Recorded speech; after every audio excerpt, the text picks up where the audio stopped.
अब बात करेंगे हम सरकार की प्राप्तियों और व्यय के बारे में। ये डेटा आपको याद रखना है, यहाँ से क्वेश्चन पूछे जाते हैं। ठीक है, सबसे पहले हम बात करेंगे प्राप्तियों के बारे में कि सबसे ज़्यादा सरकार को कहाँ से प्राप्तियाँ होती है। सेंट्रल गवर्नमेंट की बात है। ठीक है, देख सकते हैं सबसे ज़्यादा प्राप्तियाँ जो होती हैं वो उधार और अन्य देयताओं से होती है 36%।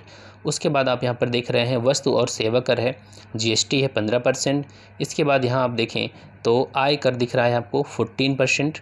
ठीक है, और इसके बाद दिख रहा है कंपनियों के प्रॉफिट पर लगने वाला जो निगम कर होता है 13%। ठीक है, तो अगर उधार और अन्य देयताओं को हम छोड़ दें तो यहाँ पर GST से सबसे ज़्यादा मिलेगा, फिर इनकम टैक्स से 14% और फिर निगम कर से 13%। ये आपको ध्यान रखना है। अब अगर व्यय की बात करें तो व्यय में कहाँ से सरकार को हासिल होता है, तो व्यय में हासिल होता है, देखिए व्यय मतलब सरकार कहाँ खर्च करती है सबसे ज़्यादा, तो सबसे ज़्यादा कहाँ खर्च करती है, देखिए सबसे ज़्यादा हमारी उधार है, उधार और अन्य देयताएं, तो इसीलिए पैसा सबसे ज़्यादा ब्याज पर भी जाता है। आखिर उधार लिया है तो ब्याज भी तो देना पड़ेगा, तो 20% जो चला जाता है वो ब्याज पे चला जाता है। और इसके बाद राज्यों को दे दिया जाता है केंद्र के द्वारा करों और शुल्कों में राज्यों का हिस्सा 16%। ठीक है, तो 20% 16%। अब इसके बाद जो 13 है वो सेंट्रल सेक्टर की स्कीम्स हैं, जो सेंट्रल सेक्टर की स्कीम है 13%, उसमें चला जाता है। ठीक है, डिफेंस पे हमारा कितना खर्च होता है, वो 8% खर्च होता है। यहाँ ध्यान रखना है, डिफेंस कितना खर्च होता है, 8%। हमारे बजट का 8% डिफेंस पर खर्च होता है। वित्त आयोग और अन्य आयोग ये छोड़ दीजिए बिल्कुल भी, तो यहाँ पर आपको ध्यान रखना है ये चीज़ें। सबसे ज़्यादा हम ब्याज पर खर्च करते हैं, उसके बाद राज्यों का हिस्सा है, सरकार के द्वारा जो राज्यों को दिया जाता है पैसा, और इसके बाद सेंट्रल सेक्टर की स्कीम है। और साथ में यहाँ पर रक्षा को भी आपको डिफेंस याद रखना है। जो भी सरकार व्यय करती है उसका 8% किस पर खर्च होता है, रक्षा पे खर्च होता है। ठीक है, चलिए आगे चलते हैं। यहाँ पर अगर बात कर ले कुछ इंपॉर्टेंट पॉइंट, तो ये बिल्कुल भी ज़रूरी नहीं है, आगे चल सकते हैं आप। हाँ, GST से सरकार को कितना हासिल होगा, तो 6.30 लाख करोड़ रुपए, ये वाला डेटा आप याद रखें। बाकी यहाँ पर और भी चीज़ें हैं, कारपोरेट टैक्स से कितना मिलेगा, सारे रुपए में नहीं याद रखना। अब अगर करदाताओं के बारे में, टैक्स पेयर्स की बात करें तो इस बजट में क्या हासिल हुआ उन्हें, तो जो 75 साल से ज़्यादा की जिनकी उम्र है और वो अपना उनकी जो अर्निंग है वो पेंशन से है या जो उन्होंने बैंक में जमा कर रखा है उससे मिलने वाली ब्याज उस पर डिपेंड है, तो उन्हें ITR फाइल करने की आवश्यकता नहीं है, इनकम टैक्स रिटर्न फाइल करने की ज़रूरत नहीं है। ठीक है, अब यहाँ पर आपको एक बहुत इंपॉर्टेंट डेटा है, टैक्स स्लैब। टैक्स स्लैब आपको याद रखना है, कंप्लीटली याद रखना है। ठीक है, चलिए देख लेते हैं। अगर 2.5 लाख तक अर्निंग है तो 0 टैक्स है, कोई टैक्स नहीं लगेगा। 2.5 लाख 1 से 5 लाख तक है तो 5%। अब देखिए बहुत ही आसान है इसको याद रखना, कर जरा ध्यान से देखिएगा, 5, 10, 15, 20, 25, 30, मतलब 5 बढ़ता गया है। और यहाँ पर जरा ध्यान से देखिए, यहाँ भी 5 आपको बढ़ाना है। देखिए 2.5 से 5, 5 से 7.5, यहाँ 2.5 आपको बढ़ाना है। ठीक है, 2.5 से 5, 5 से 7.5, 7.5 से 10, 10 से 12.5, 12.5 से 15, और 15 से ऊपर गया तो 30%। अब याद रहेगा, 2.5 लाख याद कर लीजिए कि 2.5 लाख तक 0 टैक्स है। ठीक है, 2.5 लाख तक 0 टैक्स। अब इसमें आप 2.5 बढ़ाइए और यहाँ पर टैक्स में 5% बढ़ाइए, तो 2.5 से 5, 5 से 10, 5 से 7.5, 7.5 से 10, 10 से 12.5, 12.5 से 15। ठीक है, और 15 से ज़्यादा है तो 30%, तो 30% के ऊपर कोई टैक्स नहीं लगता। हमारे देश में क्या होता है, 2 प्रकार के टैक्सों को मर्ज करके यहाँ पर मिलाया गया, ये हो गया प्रोग्रेसिव टैक्स और ये हो गया प्रोपोर्शनेट अनुपातिक टैक्स। तो हमारे देश का जो टैक्स सिस्टम है वो ये वाला है। ठीक है, पहले कुछ समय तक बढ़ता है और इसके बाद 30% हो जाता है, आपकी इनकम चाहे जितनी हो। ठीक है, चलिए आगे चलते हैं। तो ये टैक्स स्लैब आपको ध्यान रखना है। सब्सिडी की बात करते हैं, बहुत इंपॉर्टेंट डेटा है क्योंकि हमारे बजट का व्यय का एक बहुत बड़ा हिस्सा सब्सिडी के रूप में जाता है। ठीक है, तो जो सब्सिडी में है आप देख सकते हैं यहाँ पर कितना पैसा खर्च हो रहा है, 369898, 369898। बस इसको आप ऐसे याद रखिए, लाख करोड़ में मत जाइए, 369898.88 इतना पैसा खर्च हो रहा है किस पर, सब्सिडी अनुदान पर खर्च हो रहा है। और इस सब्सिडी में भी सबसे ज़्यादा किस पर खर्च हो रहा है, तो आप यहाँ पर देख सकते हैं 65%, जो 65.65 मतलब 65.65% अकेले फूड सब्सिडी है। ठीक है, खाद्य मद में व्यय होता है, जो सरकार जो दुकानें हैं ना, अभी फ्री में सबको राशन मिल रहा है, वहाँ से जो सरकार पैसे देती है, क्योंकि वहाँ पर 1 रुपये 2 रुपये किलो मिलता है, अभी तो फ्री में दे रही है, तो ये पैसे सरकार सब जाते कहाँ हैं? 30 रुपये किलो अगर गेहूँ है उसको सरकार 1 रुपये 2 रुपये में दे रही है, तो बाकी बीच का जो डिफरेंस है वही तो सब्सिडी है। तो इसी पर सरकार का बहुत बड़ा हिस्सा खर्च होता है, 65.565%। जो जितनी भी सब्सिडी दी जाती है उसका 65.65% अकेले फूड सब्सिडी है। फूड सब्सिडी के बाद कौन सी सब्सिडी आती है? यूरिया सब्सिडी सेकंड नंबर पर, और थर्ड नंबर पे आती है पोषण आधारित सब्सिडी। ठीक है, तो इतना 3 पॉइंट आपको ध्यान रखना है, फूड सब्सिडी, यूरिया सब्सिडी और न्यूट्रिशन बेस्ड सब्सिडी। ठीक है, चलिए आगे चलते हैं। अब यहाँ पर किस में सरकार ने कितना पैसा खर्च करेगी 2021-22 में बजट अनुमान लगाया गया, तो मनरेगा पर कितना खर्च करेगी? 73,000 करोड़ रुपए खर्च करेगी। पीएम किसान सम्मान निधि के लिए 65,000 करोड़ रुपए खर्च करेगी। जो भी यहाँ पर इम्पोर्टेंट है आप उसको देख लीजिए। ठीक है, चलिए, और स्वच्छ भारत मिशन ग्रामीण पर कितना खर्च करेगी? 9,994 करोड़ खर्च करेगी। इसी बजट में पीएम आत्मनिर्भर स्वस्थ भारत योजना की बात की गई है कि पीएम आत्मनिर्भर स्वस्थ भारत योजना शुरू करने की घोषणा की गई है, और ये जो राष्ट्रीय स्वास्थ्य मिशन है उससे ये अलग स्कीम चलाई जाएगी। मिशन पोषण 2.0, ठीक है, मिशन पोषण 2.0 शुरू करने की बात इसी में की गई है। यहाँ पर एक जल जीवन मिशन शहरी, ये हम पहले अभी देख भी चुके हैं। ठीक है, अगर आप लगातार करंट अफेयर्स देख रहे होंगे तो इसके बारे में हमने बात किया था। जल जीवन मिशन शहरी अगले 5 सालों में जल जीवन मिशन शहरी प्रारंभ किया जाएगा, शुरू किया जाएगा। इसका उद्देश्य क्या होगा? जो शहर हैं वहाँ पर भी जो टैप के माध्यम से, मतलब नल कनेक्शन के माध्यम से सभी शहरवासियों को पानी उपलब्ध करवाना, और साथ ही यहाँ पर जो लिक्विड वेस्ट है उसका भी मैनेजमेंट करना। ठीक है, लिक्विड वेस्ट का मैनेजमेंट भी करना। आगे है शहरी स्वच्छ भारत मिशन 2.0, इसको भी देखिए शुरू कर दिया गया है सरकार के द्वारा। ठीक है, नेक्स्ट है प्रोडक्शन लिंक्ड इंसेंटिव के बारे में है, तो ये छोड़ दीजिए, ये बिल्कुल भी नहीं आना। प्रोडक्शन लिंक्ड इंसेंटिव मतलब कुछ ऐसी चीज़ें हैं जो हमारे देश में नहीं बनती हैं, जैसे मान लीजिए चिप ही हो गई। आज से ये चिप की वजह से क्या हो रहा है, गाड़ियों की जो कीमत है वो बढ़ रही है, मोबाइल का जो रेट है वो बढ़ रहा है। तो इसके ही प्रोडक्शन के लिए सरकार भारत में प्रोडक्शन लिंक्ड, इसके अलावा फूड प्रोसेसिंग इंडस्ट्रीज़ है, बहुत सारे उद्योगों को, ऑटोमोबाइल सेक्टर है, इसको भी प्रोडक्शन लिंक्ड इंसेंटिव दिया गया। तो ठीक है, सरकार प्रोडक्शन को बढ़ावा देने के लिए ये इंसेंटिव प्रोत्साहन देती है। नेक्स्ट है मित्र योजना। मित्र योजना में क्या है, जो हमारा वस्त्र उद्योग है उसको प्रतिस्पर्धी बनाने के लिए, क्योंकि बांग्लादेश और जो साउथ ईस्ट एशिया के नेशंस हैं उनसे हमको बहुत कड़ी टक्कर मिलती है कपड़े के उद्योग में। ठीक है, तो इसके लिए सरकार ने यहाँ पर कपड़ा उद्योग जो हमारा है उसको भी PLI स्कीम में लाया है, प्रोडक्शन लिंक्ड इंसेंटिव में।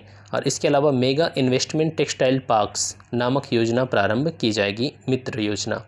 तो इसका full form mega investment textiles parks. ठीक है, इसके बारे में बात है। नेक्स्ट है डेवलपमेंट फाइनेंस इंस्टीट्यूट के गठन की बात की गई है। सरकार ने कहा कि जो हम इंफ्रा डेवलप करते हैं उसके लिए पैसे की आवश्यकता होती है, तो यहाँ पर एक जो संस्थान होना चाहिए जो क्या करे, इंफ्रा के डेवलपमेंट के लिए पैसा प्रोवाइड करे, मतलब प्रोवाइडर हो, इनेबलर हो और कैटलिस्ट हो, प्रदाता हो, सुविधाजनक हो और उत्प्रेरक की भूमिका निभाए। तो ये जो विकास वित्त संस्थान होगा ये हमारे देश में इंफ्रा के डेवलपमेंट में भूमिका निभाएगा।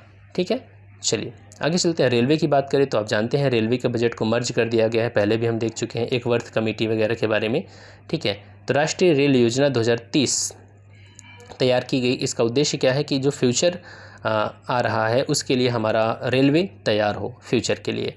ठीक है, इसमें जो रेल मंत्रालय है उसको कितना दिया गया, मतलब रेल बजट, तो रेल बजट है रेलवे के लिए 1,10,055 करोड़ रुपए की रिकॉर्ड राशि प्रदान की गई। इस बार जो रेलवे को मिलेगा वो 1,10,055 करोड़ रुपए मिलेंगे, और इसमें सबसे ज़्यादा पैसा 1,07,000 करोड़ रुपए पूंजीगत व्यय के लिए। बहुत अच्छी बात है। पूंजीगत व्यय के लिए क्या होगा, जब पूंजीगत व्यय होता है तो एसेट क्रिएट होती है, संपत्ति बनती है। ठीक है, एसेट क्रिएट होगी और लाइबिलिटी क्या होगी, कम होगी।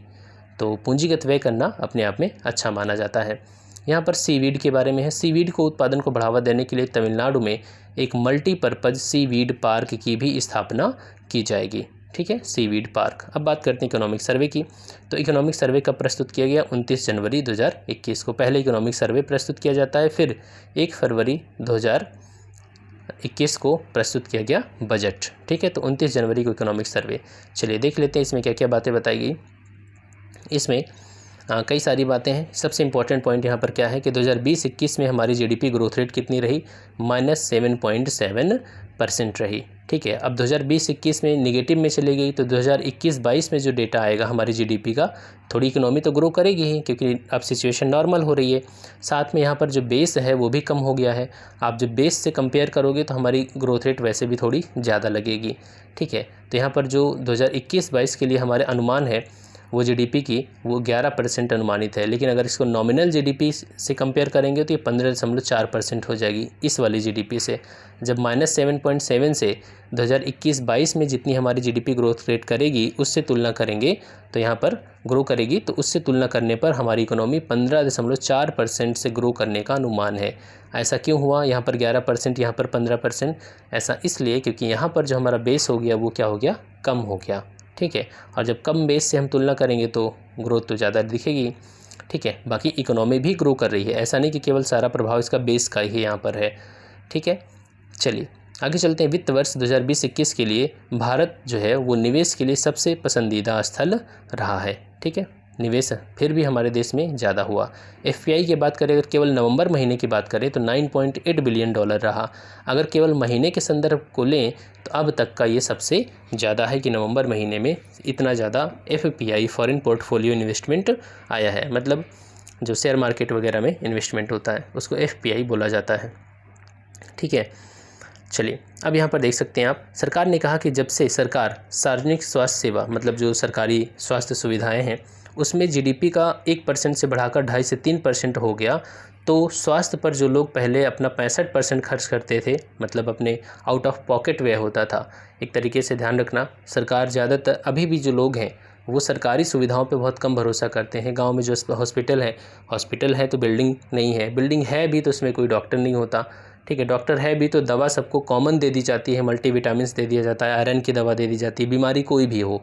ठीक है, तो अब सरकार कह रही है कि हम, इसलिए लोग क्या करते हैं, वो प्राइवेट में जाना पसंद करते हैं और उनको अपना पैसा खर्च करना पड़ता है। सरकार ने कहा कि जब हमने अपना स्वास्थ्य पे जो खर्च होता है उसको 2.5 से 3% कर दिया, तो लोगों का जो 65% खर्च होता था अपने जेब से करते थे, अब वो घट करके 35% हो गया। ठीक है, हालांकि रियलिटी क्या है ये तो आपको भी पता है। चलिए अब बात करते हैं पर कैपिटा इनकम के बारे में। पर कैपिटा इनकम आप यहाँ पर देख रहे होंगे, एक वर्तमान कीमत पर है और एक स्थिर कीमत पर है 2020-21 के लिए। ठीक है, तो वर्तमान कीमत पर कितनी है, तो 1,26,968 रुपये पर कैपिटा इनकम है हमारे देश की। ये एवरेज है। ठीक है, हो सकता है आप अभी जीरो कमा रहे हों, लेकिन फिर भी आपकी इनकम कितनी है, 1,26,968 रुपये है।